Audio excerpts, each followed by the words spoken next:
I've talked about executive function fairly often over the course of the dozens of videos that I've made on this channel.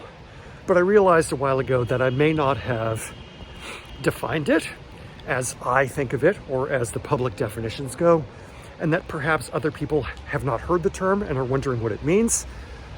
3 or 4 years ago, maybe 5 years ago, I didn't know the term myself, although I knew what it was in terms of having to deal with it. So, executive function is the ability to make plans or make task lists and then march through them in a reasonable amount of time with a reasonable commitment of energy. And basically, it's the ability to know what we want to do and get it done. And that sounds pretty simple. But when we talk about executive dysfunction, we're often talking about the thing that happens to people when they know what they need to do. It's even something they want to do, but they struggle to actually do it. It can be related to depression. It can be related to attention deficit issues. I'm sure that there are things on the autism spectrum that can contribute to it.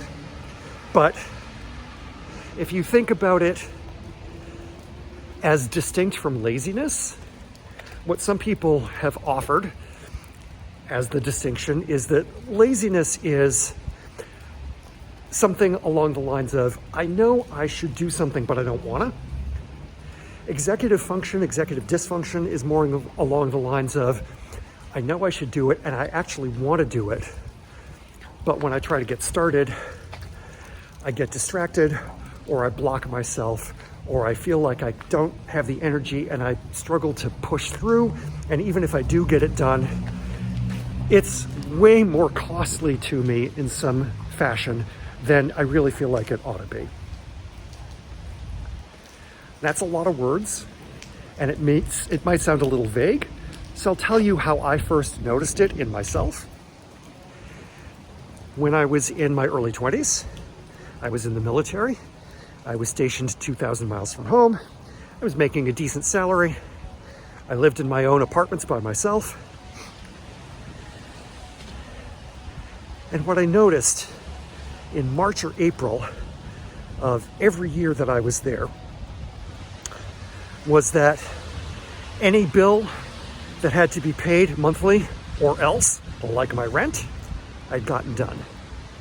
But anything like a credit card or a phone bill that had a rotating credit deal where you didn't have to pay every month, you just needed to pay a minimum on a month when there was a minimum. Those things would languish. And what I realized, probably by the third or fourth year, is that I had a pattern of looking at those things and saying, okay, now this is back in the days when nothing was billable online. Almost nothing online existed yet. So you'd have to write a physical check and put it in a physical envelope and put a physical stamp on it and take it to a physical mailbox. And it would feel overwhelming, but only in the winter months. If the deadline was today or tomorrow, and I better get it done or else I'm going to be in trouble with the rental agency that I'm renting my apartment from, sure, I could do that. And I was going to work every day. It's not like I was slacking. I was getting plenty of shit done. But anything that wasn't immediate, anything that didn't have to be done now, anything that felt like it just took a little more effort than I had, I'd put it off till tomorrow. And eventually it was 2 or 3 months worth of tomorrows. So here I am in April, and I haven't paid my phone bill since February. Here I am in March, and I haven't paid something since January, and I never got in big trouble. But other times of the year, I didn't have any trouble with any of this.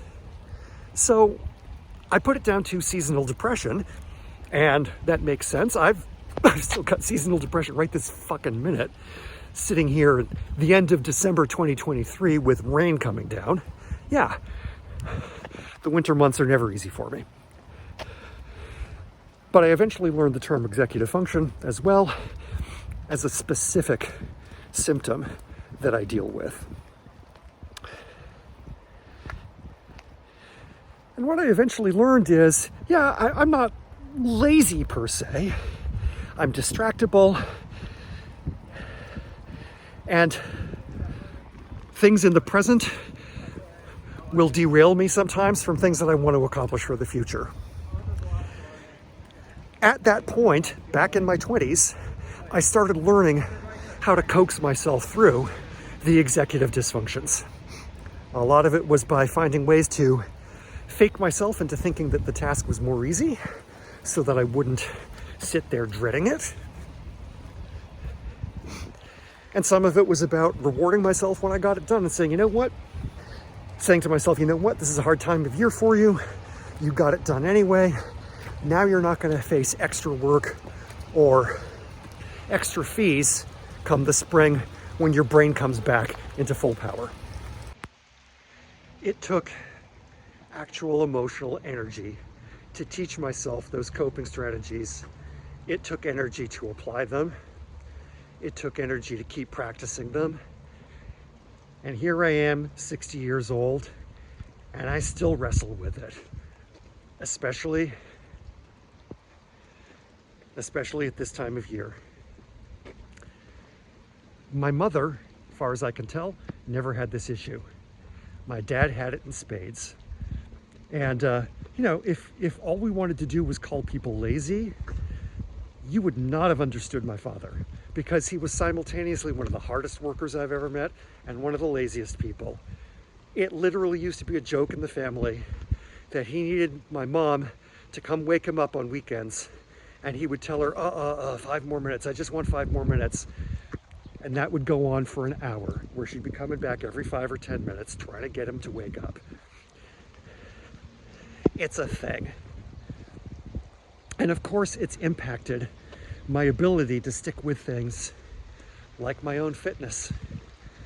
There's a lot of days when I don't want to do the work. I don't want to get out of bed. I don't want to get started. I can't count on motivation. I make myself do it anyway. That's just the way I am.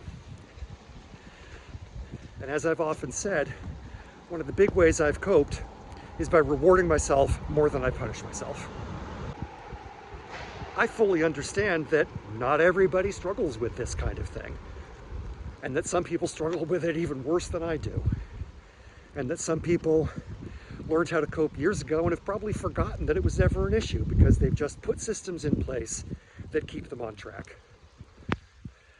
Not everybody needs to follow my experience, because not everybody has the specific roadblocks that I seem to have inherited from my pop. But if this describes you, keep at it. You can get there, and it's not always going to be easy, but there's tremendous progress, and I would say happiness waiting on the other side of finding out how to push through it without beating yourself up too much. I believe in you.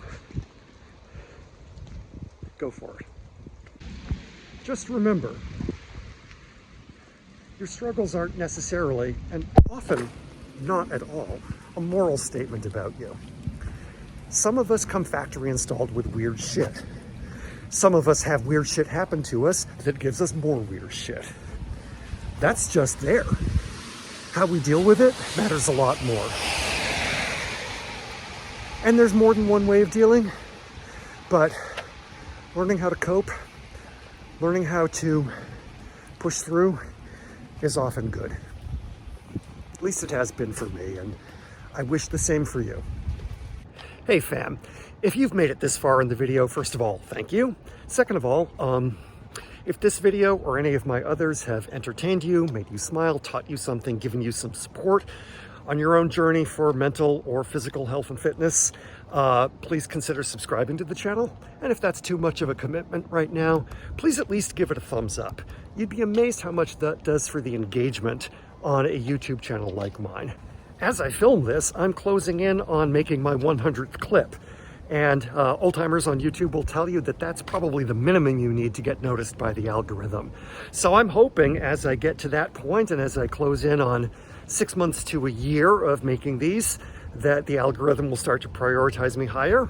And your thumbs up or a comment or a subscription will bolster that process. I don't object to making money at this, but right now I'm not sponsored. I'm not charging anything. I'm really doing this as a labor of love because of how much benefit I've gotten from this myself. Thanks for your time. Thanks for your support. Thanks for your attention. Go kick some butt, including your own, in a good way. Love ya.